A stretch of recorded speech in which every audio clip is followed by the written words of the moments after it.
Hello, Internet. My name is Ryan Ingram, and that is my brother, and Tommy Breedlove. And I'm super pumped to introduce you guys. He, in my opinion, is like the real life Bruce Wayne. So he is a USA Today and Wall Street Journal bestseller. He wrote the book Legendary. I'll have a link to that book below. And Tommy, we met via a mastermind that we're in, and I had the privilege of hearing you speak, and you brought a room full of grown men to tears. So I don't know how much of your story you want to share, but you have an awesome story, man, and I'm looking forward to letting the subscribers learn more about you. So I guess. Ryan and Will, I appreciate you. Well, I don't know if the intention was to bring a whole room to tears. I don't know if that's because it was really inspirational or terrible. But it's, it's good every now and then for us men to be authentic and get real, because we all wear all these facades in the worlds that we live in. And it was an honor to do that. It's been an honor getting to know you guys.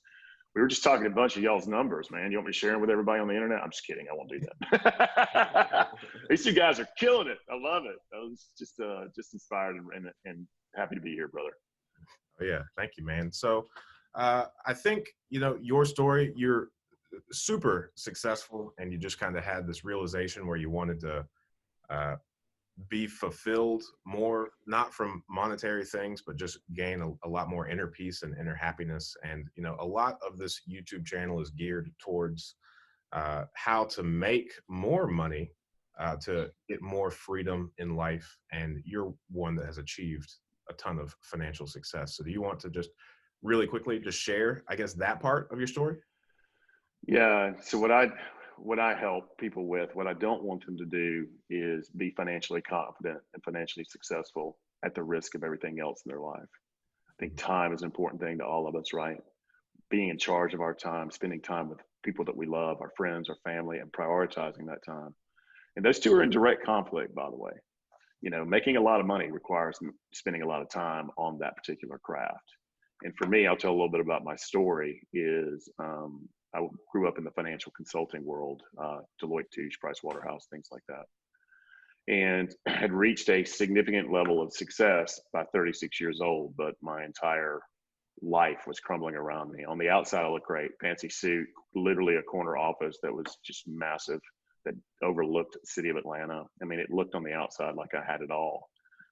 And on the inside, I was just just crumbling in all phases, and when the power and the prestige and the money and the next deal didn't fulfill me, I turned to everything else in the world that I thought would fulfill me, and that didn't work either. So found my people call it a big transformational moment. Some call it rock bottom. You pick whichever sexy topic that you want to do. But, I found myself in a ditch looking up at the blue sky in downtown Atlanta after just 3 days of intense craziness, and said, no more, man. And I come from very humble beginnings. So money was not discussed in our family. We didn't have any money. I was the first person to graduate college. And so I thought that money, power, and success. Just like you guys, I am a big, big fan of money, because I think we can make a big impact. I think we can use it for goodness. It helps us experience life better and enjoy the finer things. And I think we all can earn that. But again, I don't want to come home with $1 million in the bank and an empty house with people who don't love me and friends who are fake and not happy, not peaceful. And I think happiness and peace of mind are just as important as money. And so when I went through my major transformation, brother, all these people started reaching out to me, corporate executives, bankers, lawyers, advertising people, just said, hey, man, I don't know what you did, but I want some of that. You didn't give up your ambition. You didn't give up your drive, but you seem more at peace. Your relationship with your wife's the best it's ever been. And guys, when I started just being me, like Eminem says, will the real Slim Shady stand up? When I just started being Tommy Breedlove, the most amazing things happened to me in that financial career. I went from junior partner to senior partner to elected to the board of directors and an owner of the company. It was a very large firm in the Southeast. Became one of the most beloved leaders in the firm from being one of the most feared people in the firm. My money doubled in 3 years. And I was just being me. And I worked probably half the time that I worked in the past.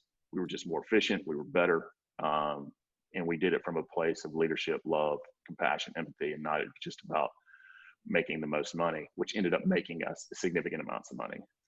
But I never planned on leaving this career, man. But when all these people started reaching out to me asking for help, and I wasn't fulfilled anymore at the firm. I mean, I was 39 years old and I could not go any further. And we would have put a lot of money in the bank, but I would look back on with a lot of regrets. And so following this mission of writing this book, coaching people, running masterminds, and doing the things that we do now has been a dream come true. And there's been a lot of pivots on that road. I didn't start going toward that road. It just kind of kept falling in my lap. And it's an honor every day to help people with purpose and significance and reconquering their time and mastering their mindset, but also helping them make as much money as their heart desires. And so thank you for letting me share that. And it's a real honor to be here, y'all. Yeah, absolutely. So I think, I mean, that was packed full of good information, but I think the thing that I kind of want to touch on is, because we've all come from like the humble beginnings aspect here. And I guess I really just want to kind of highlight, because there's this stigma, especially once you start pursuing money, that, you know, money is evil. You shouldn't actually like chase these things and all of that. So you, like you said, make as much money as your heart's desire. We're a big fan of making money. So I guess doing it quite well these days. Congrats. Yeah. I want 1 million people like you making as much money as their heart desires, doing what they love. That's what life's all about, man. Mm-hmm. I didn't mean to interrupt, brother. I was just proud of you guys. Because I remember where you guys started. Right. You're crushing it. I love it. Yeah. That was kind of that track. But I guess my question was, yeah. I guess my question was, what's your response to that? Just for someone that's attempting to overcome that, or someone that sees the light and wants to start pursuing money, but is immediately, you know, kind of. Well, money is not evil. Friends and families. Money is a tool. It's an energy system. Whether we use it for bad or good, it's completely up to us. It's the choices that we make with our money. Mm-hmm. And you can make money with integrity. You can make money with honesty. And again, it's just a tool. But money does have energy. And let me say this about money too. And I think I definitely know you guys understand. Money is also a mindset. It's a confidence, but you have to understand it. There's basics to blocking and tackling. It's like learning any great sport or any great craft. You've got to learn the art of money. Basic accounting, cash flows, profitabilities, finance, budgeting, debt. You've just got to understand money. So there's that part. There's an educational part to money that we do. I think as a society, we don't do a good enough job at. We didn't do anything, me growing up, and it wasn't until I got into accounting school and college that I learned that. So I think money is a mindset. I think people have to have confidence with their money. So many people get rich from the lottery. Within 3 years, I think it's 90+% are bankrupt. That's because there's no knowledge, there's no confidence, and there's no mindset. And you must believe that there's enough money out there. It's not for them to have, or those people over there have money and we don't deserve money. That's a shame thing. We've got to watch that as well. So I don't think money's evil. I think it can be used for great impact. I think it can be used. Even what you guys are doing in your career and what I'm doing in my career is each and every day, you're building places for people to live in. What more could you want? That's safety, that's trust, it's their homes. It's a beautiful thing. And with me, helping people be the best versions of themselves in all phases of their lives, what more? And we all make really good money doing this and enjoy it. And so to me, money is not an evil thing. It's just what we do with it and the choices we make around it and how we earn it. And so that's what I would say to that.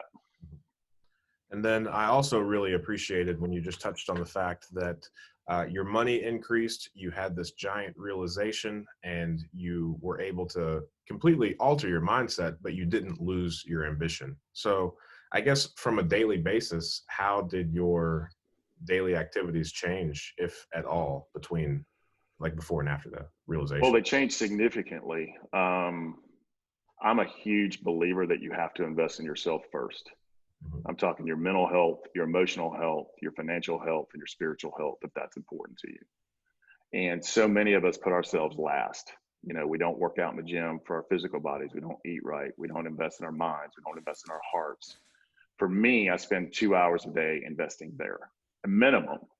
So that means meditations, readings, gratitude journals. I'm in masterminds. I'm not only a coach and I'm in masterminds, I have coaches. And so I'm constantly sharpening the pencil And I want to be held accountable to my value systems. And I just don't want to make money for money's sake. I've got a huge deal on the table right now. And every single sign says not to do this. My heart, my soul, my mentors. And so we're not going to do it. And it's a significant chunk. You know, in the past, I would have chased that, right? That shiny object, but we're not going to do it this time. And it helps that I have that tribe around me. So to answer your question, I surround myself with people I look up to and want to be like, and that hold me accountable. I read every single day of my life, business books, inspirational books, self-development books, and books. There's biographies behind over my left shoulder of some of the greatest people on earth. You know, I want to learn from those people. But it's a daily routine. And if you invest in yourself for an hour or less a day, you can truly go out and be the best businessman, best leader, best father, best husband that you can possibly be, but it takes work. It's like going to the gym. You got to build your mental, emotional muscles. You got to build your financial muscles. You got to build your knowledge muscles. You got to build your spiritual muscles, or they atrophy. And if we're not growing in all phases of our life, we're truly dying in whatever phase. And human beings are a stew. And if you start taking ingredients out of that stew, the human being doesn't taste right, it doesn't run right, and our lives don't look right. And so it's about prioritizing and reprioritizing, but always investing in ourselves first. So that was one thing that I changed. One thing that I haven't honored recently that my mentors and accountants, not accountants, I've just got accountants all over me. My mentors and accountability partners are checking in with me on is rest, fun, and relaxation. We're so driven, kind of like you guys, you're on an upward scale of just, you guys are killing it right now and growing and growing and growing. That takes a lot of your time, a lot of your energy. Maybe it doesn't for you guys. For me, it does. And we're in growth mode. And I've got to honor rest. I've got to honor fun. And I want to enjoy building this movement, you know, the legendary life movement. And so right now, one of the things I'm struggling with is rest and fun. And so I've got people in my life who text me every day. We took yesterday off. They literally said, clear your calendar Wednesday and take Wednesday off. And we did. Now, I took the whole team out, which is fun. So it kind of felt worky, but at least we took the day off. So yeah, the answer is to prioritize. I think it was Warren Buffett who said, you know, rich people have money, wealthy people have time. I want as much time as I can possibly have because I don't know how much I have. So I'll just finish it with that. Mm-hmm. Tommy, how do you set aside time for yourself? I make it happen. You guys missed this, by the way. Your audience might enjoy this. I literally spilled an entire glass of water just a minute ago. So, and it's all right there for me to get later. I don't have any more time in the day than you do. Mm-hmm. Every single human being on earth has 24 hours in the day, 7 days a week. It's how we prioritize that time. And we are dogmatic about our schedules. We are dogmatic about our commitments and showing up. And we're dogmatic about prioritizing this morning routine. And it doesn't have to be in the morning, and you don't have to be a freak like me that does 2 hours a day, but you got to do something. And I'm talking physically, mentally, emotionally, spiritually, and with growth of knowledge. You've got to do it every day, and you've got to make it a priority. Because let's put it in monetary terms, the ROI on the investment in your energy, in your time, in your health, your mental health, emotional health, spiritual health, financial health, pays dividends at 100x. It literally has exponential components in your life, from happiness, fulfillment, to success, to prioritizations. And so to me, one of the words I hate the most is busy. Busy is someone or something else is prioritizing your time. And busy is not focused. And so we're ridiculously laser focused. I mean, you guys can attest to this. I mean, we had to wait a few weeks to do this, right? It's because we're so regimented on our time, our clients' time, when we speak, when we podcast, when we write, when we work one-on-one with clients, but also when we have fun. Our weekends are precious. And so to me, it's about the choices. And there's tools of time blocking. I also have a statement. I think you guys have heard me say this. If it's not a hell yes, it's a no. And I apply that a lot to people. There's people in our lives that just drain us.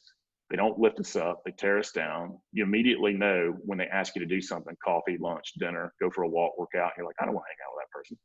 That's a no. And it's not that you don't love them. It's not that you don't want the best for them. They're just not lifting you up. They're not going in the direction you're going. And so I just don't make time for people like that anymore. I don't make time for people that sit there and judge and negative and the world is ending and let's yell across social media. I just don't have time for that. And life's too short. So I want to be around people that make me better. I want to be around people that I make better. And so it's prioritization and choices, prioritization and choices. And if it's not scheduled for me, brother, it doesn't happen. And I'm fortunate enough to have two people that run my schedule. And they also are very protective of their time, my time. And we're also protective of who we let in this sport. My wife says, protect and defend this sport. And we want to make sure that this sport is safe and going in the direction we want to go. So that's how I would say that. But there's nobody listening to this that has any less or more time than anyone else. That's the truth. Mm.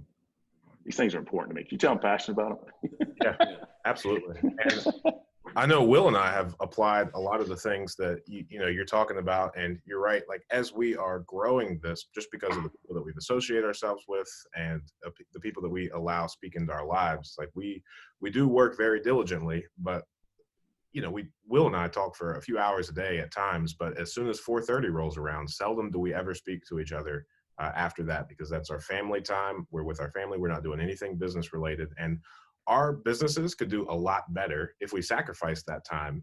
And you know, but we would lose part of our At what cost? Right. Yeah. and the why of why we're doing this. So yeah, thank you for you know, just I guess teaching us that, and then also just living by it, because that's, I mean, it's making the world a difference to our wives, I suppose.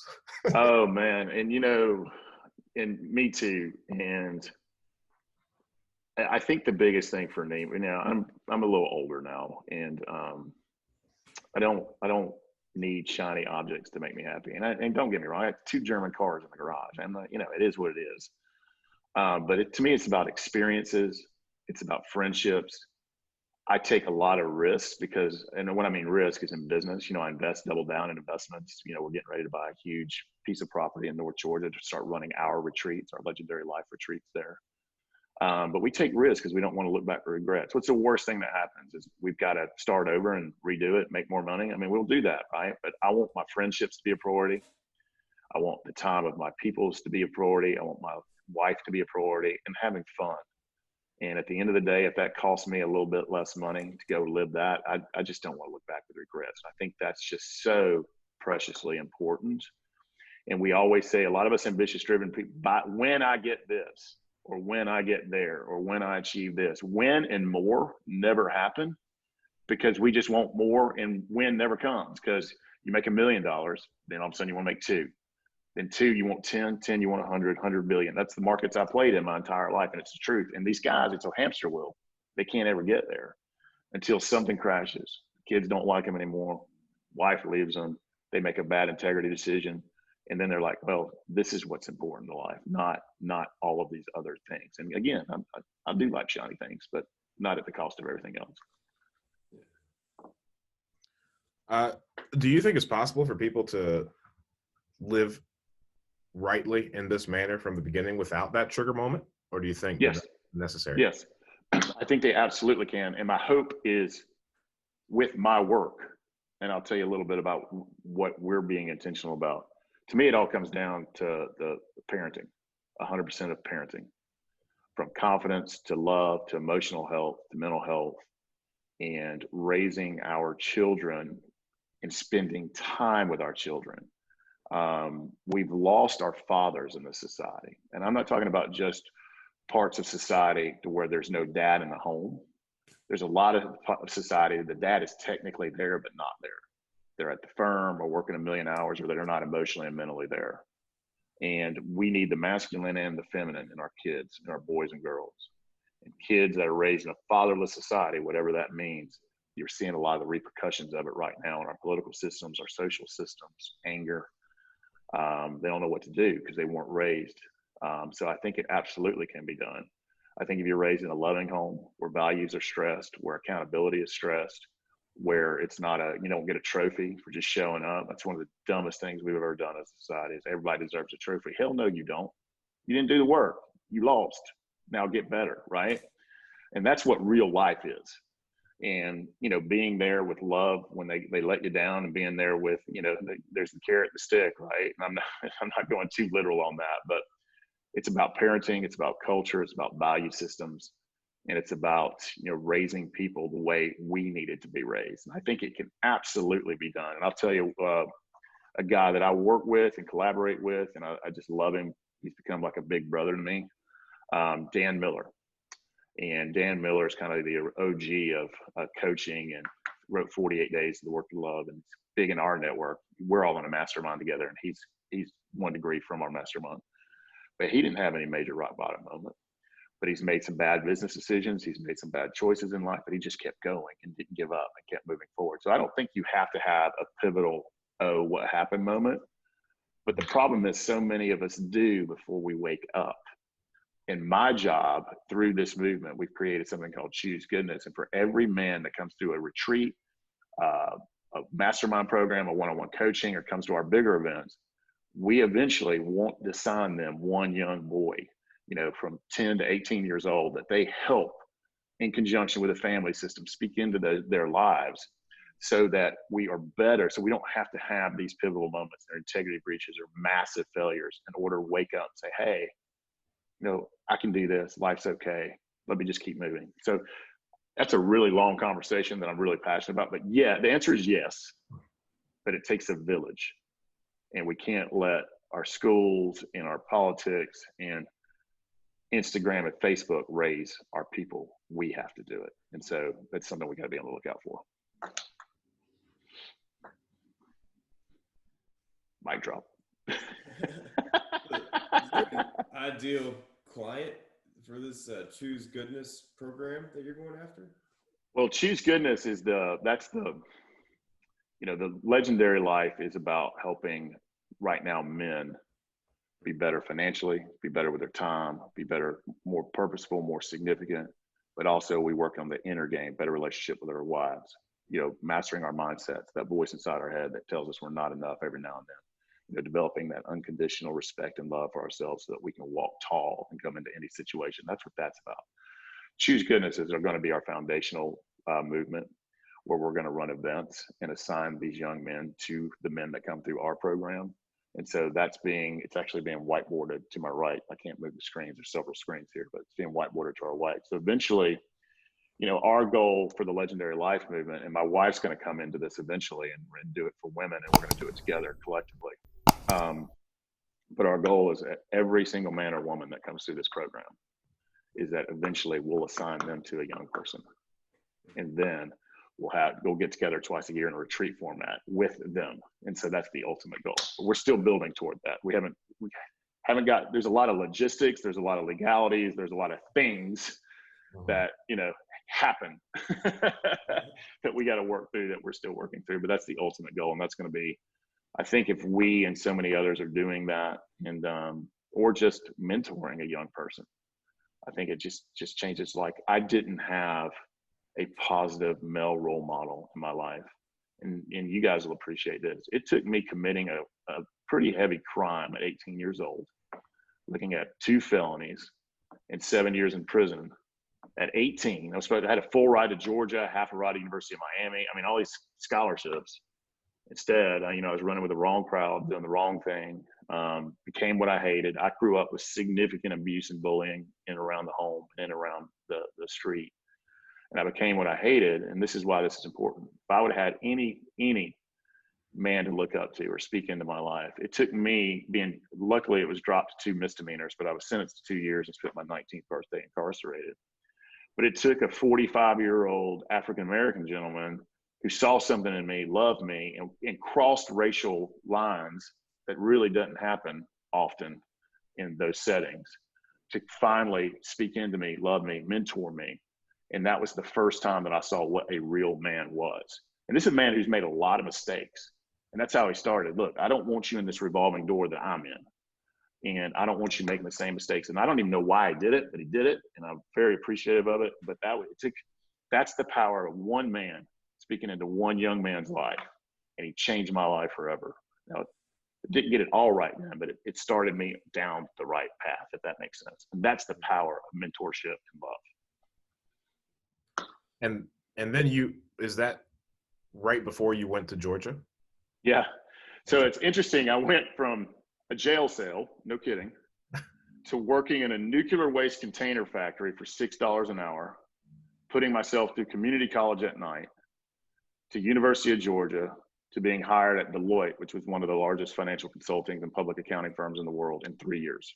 That's literally that transaction. Hard work, grit, determination, investing in myself, going to school at night, working at a factory during the day, to UGA, Eventually got an accounting degree where I met my wife, and then hired him through the big firms. So that was literally, he was one of the catalysts. And I had to do the work. You know, intention without action and action without intention is useless, right? And so I had to take action on these new intentions that he helped me with. It's just a really cool thing. Yeah, that's really cool. And speaking of strong Black men and crossing racial lines, Wil and I were born into the racial line deal. So from this Choose Goodness program and the linking up successful people with younger people, where are your ideas of getting those individuals from, or finding the young people? that's the challenge. Wherever there's holes in the community, and we've got to figure out where that is. Do we need to work with nonprofits? The problem is the school system's nonprofit. I don't want to get caught up into the system, for lack of a better word. I want to create our own system. Says the meeting's been upgraded by host. And so is it YMCAs where they're doing a lot of great things? It's these after school programs in at-risk communities. I hate that word, at risk. I've done a lot of mentoring in those places. And so, but the problem is you come in for a weekend and then you leave. Right. But if you're speaking into that young man's life or that young lady's life every single week and breaking bread with them and meeting their families and having coffee, and you eventually start loving them as your own. That's the ultimate goal. So where we're going to find them, great question. But there's a lot of different programs, from Journeyman to YMCA to after school programs, a lot of great not-for-profits in the cities. And so the goal would not be for any young person to be left behind. And I don't also want, if they make a big mistake or a small mistake, that they're just, I think we're guilty until proven innocent in society all of a sudden. And if a person makes a mistake, especially if they're young, doesn't mean their life's over. It just means they made a mistake.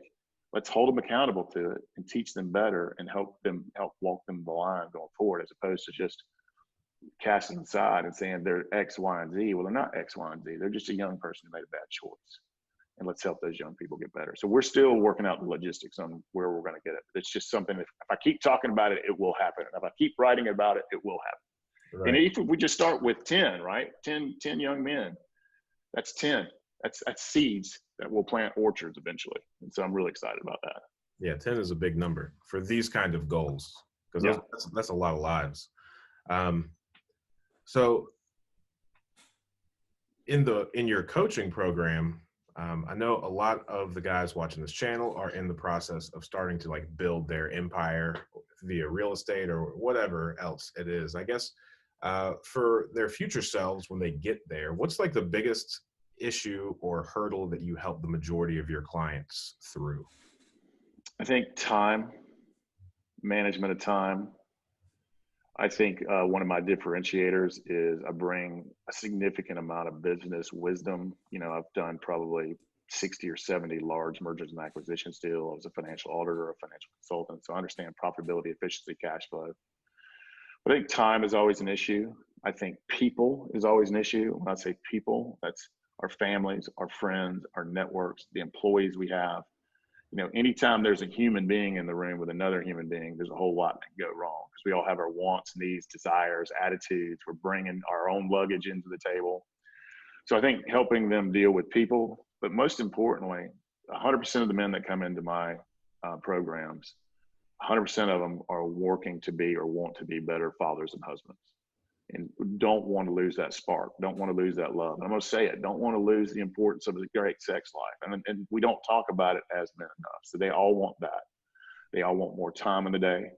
They all want more, I don't want to change a man. I just want to reveal who they are and get them to prioritize and reprioritize. They all want more money.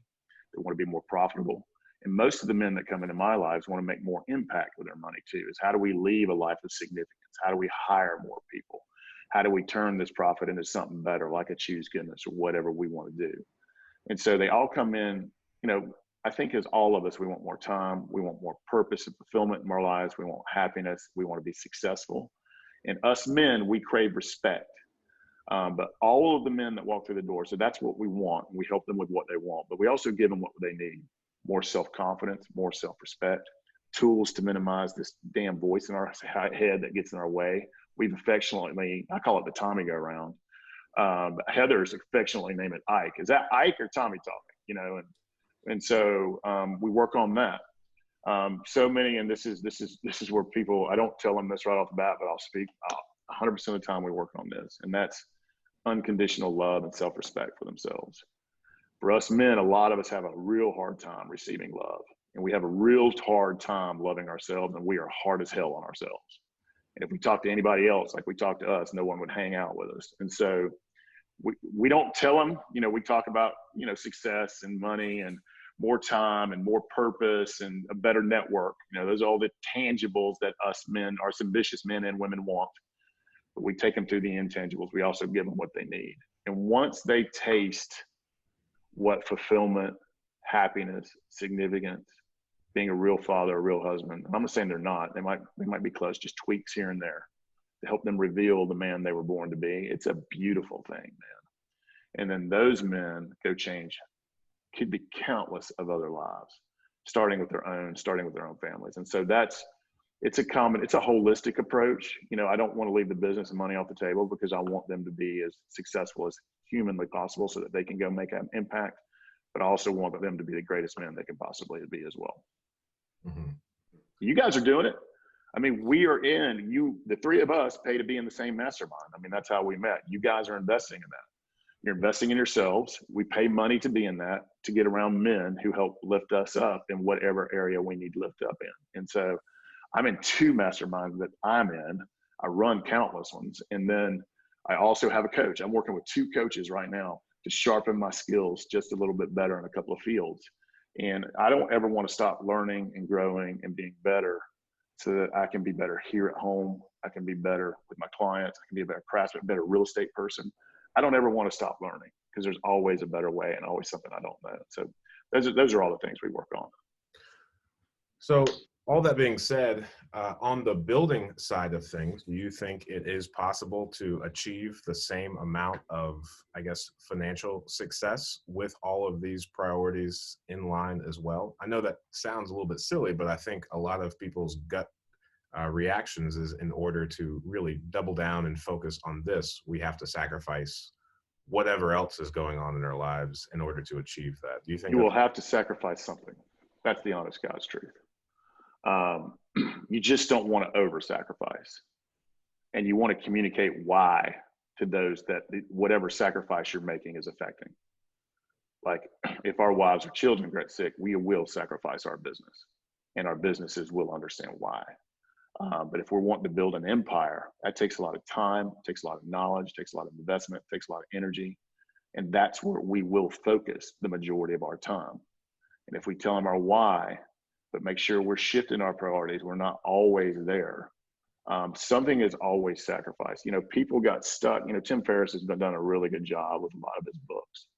But people miss the most important 2 lines in the 4-hour work week. Yes, Tim Ferriss built to a 4-hour work week, and he still lives it. However, it took him 6 or 7 or 8 years at 60, 70, 80 hours a week to get to that 4-hour work week. And so people forget that part. It's not a magic switch or a light bulb. So if you want more money, more success, and build something great, it will come at the expense of something else. But the key is not to not to fall off the cliff, because you just prioritize and reprioritize as it becomes necessary. You know, and when I was 36, I became the priority. I wanted to be emotionally, mentally, spiritually, and physically strong, because I just felt, you know, I looked like all this on the outside, but I just felt like a weak little boy on the inside, and I didn't want to feel that way anymore. And I wanted to bring back my power. And somebody told me I do something really well.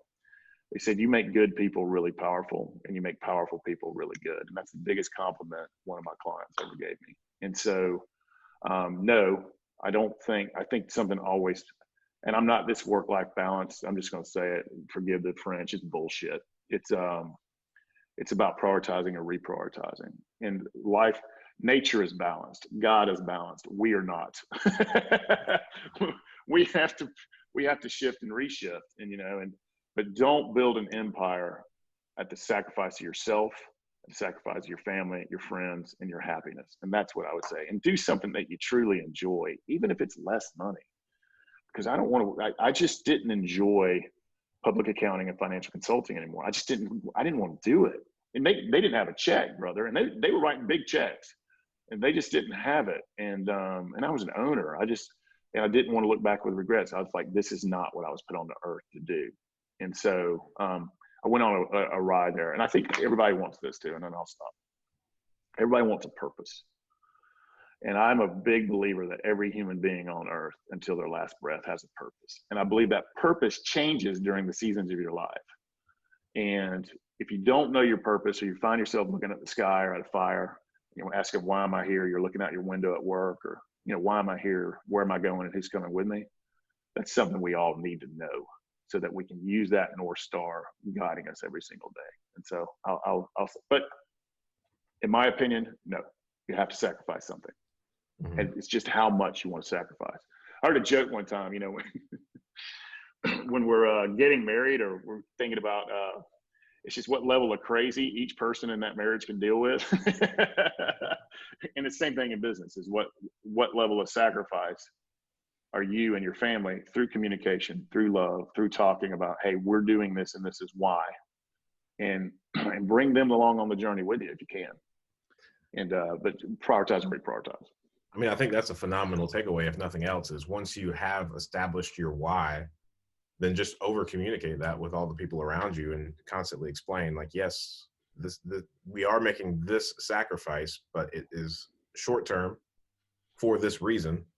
And we will then, once, whatever is accomplished, we'll reprioritize what it is that we're sacrificing at the moment. I think that's really. Yeah.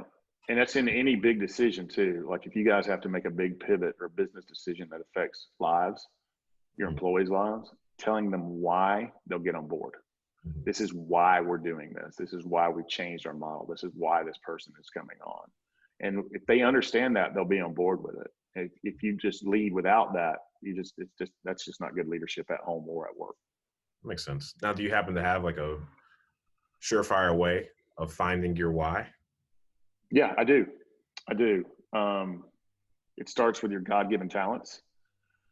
Some of us are so hard on ourselves that we don't think we're talented at anything. You are. If you don't know what it is, ask the 5 people closest to you. What are your superpowers or God-given talents? What people come to you advice for?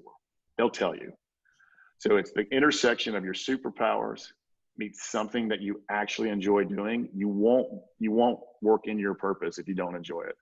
So it's your superpowers plus something that you enjoy doing, plus something that a human, a community, or world, or this beautiful planet actually needs.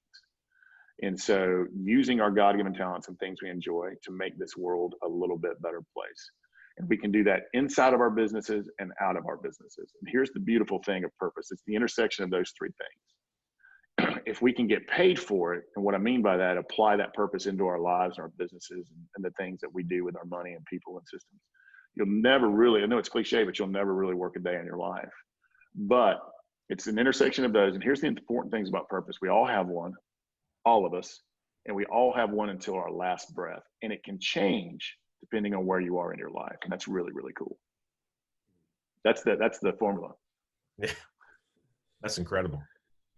Tommy, how do you take the time out to pause and celebrate some of your wins when you've reached that big moment that you've been working for a long time?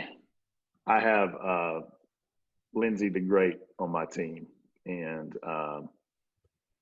I'll speak for me. I won't speak for everyone. I'm always on to the next thing, and I want to be present, and I want to celebrate the journey along the way. And what she does for me every single week is she compiles a list of personal and professional wins for that week. And she puts in, we have a Slack channel with all our team members and all of our projects, and it's a project management system, but task system. But each week she puts, went to dinner, and it takes me back to that dinner with Heather at the place that we went to dinner with, signed 3 new clients, did 4 podcasts, landed a great deal. She puts that every single week, and it's called wins. And we do it for every team member, and we do it for ourselves. And it helps us go back and reflect. It helps us be in gratitude. It helps us get present again, because we're just building.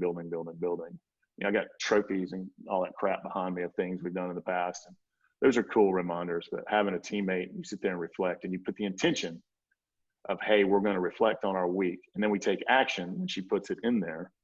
And then we look at it. It's a beautiful thing. And what I do is, it's part of the mastermind that the three of us are in. They always ask, what's your wins? I actually go back and review that. And that's where I pull my wins from. You've outsourced your celebrations. That's genius. No, but we also celebrate. It makes me celebrate because Right. she'll ask me, did you look at our wins? You look at it. These are really good wins this week. And so that was her idea and her beauty, not mine. Nice. Well, I sure do appreciate it, Tommy. What are you reading at the moment? I am reading. I'm right at the end of a book called The Splendid and the Vile. It's a book about Winston Churchill and when the Germans were bombing him for that year and the decisions he had to make. Talk about being a leader in a very tough time. And a very tough. So it's called The Splendid and the Vile. It's a really, really good. Getting ready to jump into a Michael Hyatt book and another book.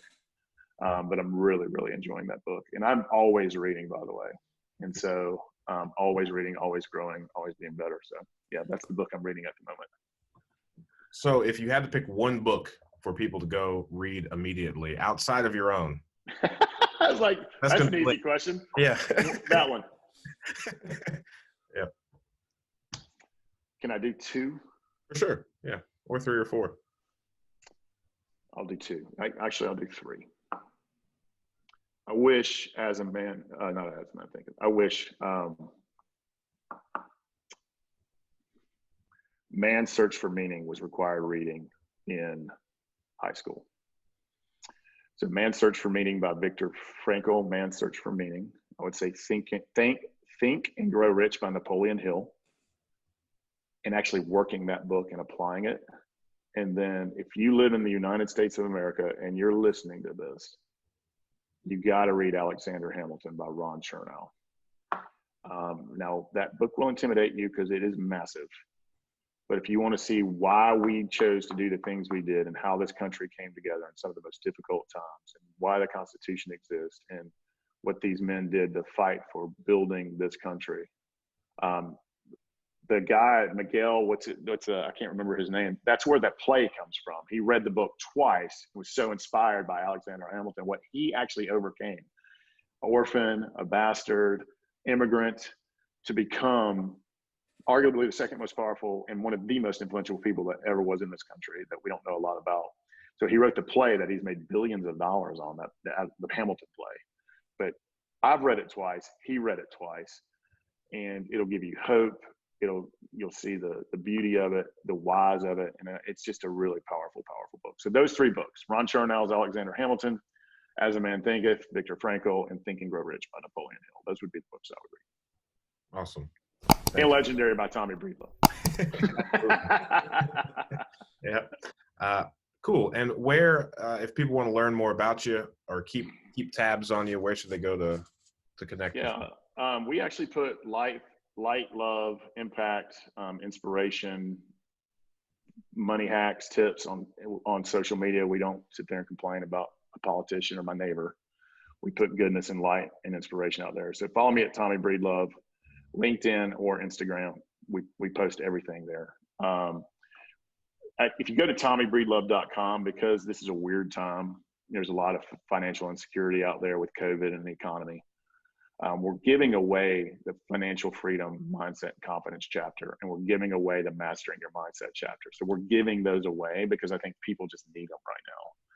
And so if you go to TommyBreedlove.com/gifts, GIFTS, you'll get those 2 chapters, and you get a whole bunch of other goodies too. One of them is that purpose formula for you to create your own purpose. And so there's a lot of goodies there for you to get, but follow me at Tommy Breedlove, hang out with me, send me an email, Tommy@TommyBreedlove.com. I will respond eventually. Don't send me a text. They get lost in the text abyss. Oh my God. My texts are insane. Anyway, it just is abyss. And then I forget where they go. But yeah, check out Legendary. I'm very grateful that it's become a commercial success. Wall Street Journal, USA Today bestseller. I think it's a book that's needed. I don't think it's a luxury. I think it's a necessity. And if you want more time or more purpose, more confidence, better network, more money, better relationships, go check it out. It's a simple book. It's a fun book. It's an easy read book. And there's a lot of great tools in it, man. Awesome. Well, I sure do appreciate it. And man, I love you tons. And thanks for all the ways that you've inspired me and all the time you've taken out for me to help me through things. So can't thank you, Totally. and I really appreciate who you are. Ryan and Will, remember the little people. If you guys continue on this trajectory, you'll become what they call the big people. Stay humble. Keep doing what you're doing. You guys are crushing it from A to Z. You're great men. So thankful to be here. And just remember us little people when you guys are taking your jet from location to location. Man. Thanks, Tommy. You're very welcome. You're very welcome, guys. Yeah, y'all have a good one.